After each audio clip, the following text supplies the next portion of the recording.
Bonjour, je profite du début de cette vidéo pour faire une petite annonce. Donc, avant de continuer la vidéo sur la Deuxième Guerre mondiale, je vais vous faire deux mini-séries. La première sur la Révolution russe et l'URSS, et la deuxième sur le fascisme italien. Chronologiquement, ces deux séries s'arrêteront au début de la Première Guerre mondiale.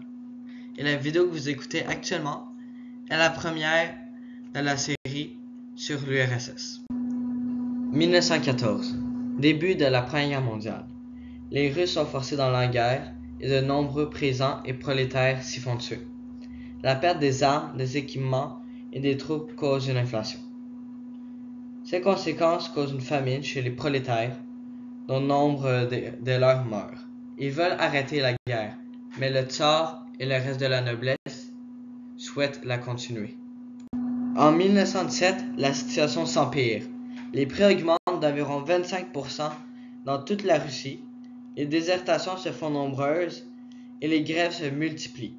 Ces nombreuses grèves et l'hiver empêchant la récolte ont fait du pain une denrée rare. Dès le 1er mars, il doit être mentionné. Le 9 mars, une énorme manifestation dont le but est de gagner du pain et la paix a lieu.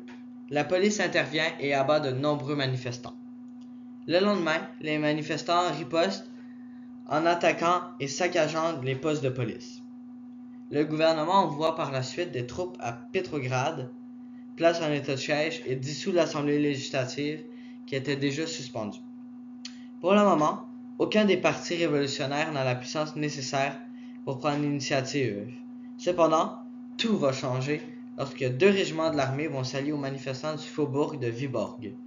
Cet appui de l'armée est essentiel pour fournir l'armement nécessaire à la révolte.